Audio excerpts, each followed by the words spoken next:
जय श्री रामचरितमानस के पंचम सोपान से सुंदरकांड का 14वां दोहा। हनुमान जी के प्रेम युक्त वचन सुनकर सीता जी के मन में विश्वास उत्पन्न हो गया। उन्होंने जान लिया कि ये मन, वचन और कर्म से कृपा सागर श्री रघुनाथ जी का दास है। हरिजन जानी प्रीति अति गाढ़ी, सजल नैन पुल कावली बाड़ी। बूढ़त वीरा जल्दी हनुमाना, बयहु तात मोह कहु जल जाना। भगवान का सेवक जानकर अत्यंत गाढ़ी प्रीति हो गई। नेत्रों में जल भर आया और शरीर अत्यंत पुलकित हो गया। सीता जी ने कहा, हे तात हनुमान, वीरा सागर में डूबती हुई मुझको तुम जहाज हो। अब कहूँ कुशल जाऊं बलिहारी, अनुज सहित सुख भवन खरारी।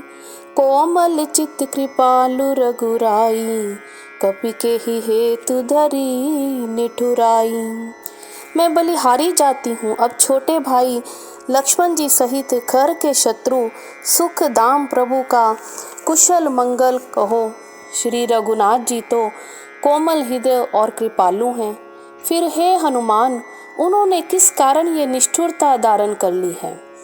सहज बानी सेवक सुखदायक, कबहुक सुरति करत रघुनायक। कबहु नैन मम शीतल ताता, होए ही निरखि श्याम मृदु गाता। सेवक को सुख देना उनकी स्वाभाविक बात है। वह श्री रघुनाथ जी क्या कभी मेरी भी याद करते हैं। हे तात, क्या कभी उनके कोमल सांवले अंगों को देखकर मेरे नेत्र शीतल होंगे। वचन न आव नैन भरे भारी, अहह नाथ हो निपट बिसारी। देखी परम बिरहा कुल सीता, बोला कपि मृदु वचन विनीता।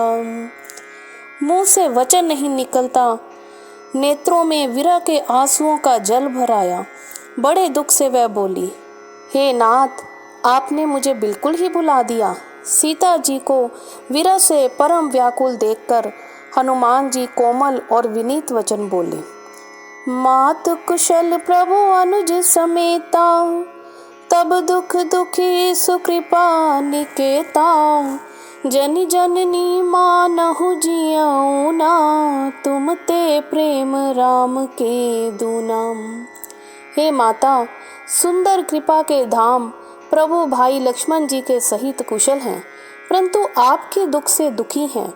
हे माता, मन में ग्लानि ना मानिए, मन छोटा करके दुख ना कीजिए। श्री रामचंद्र जी के हृदय में आपसे दूना प्रेम है। रघुपति कर संदेशु अब, सुनु जननी धरि धीर। अस कहि कपि गद गद भयो, बरे बिलोचननी। हे माता, अब धीरज धरकर श्री रघुनाथ जी का संदेश सुनिए। ऐसा कहकर हनुमान जी प्रेम से गदगद हो गए। उनके नेत्रों में जल भर आया। सियापति रामचंद्र की जय, उमापति महादेव की जय, पवन सुत हनुमान की जय।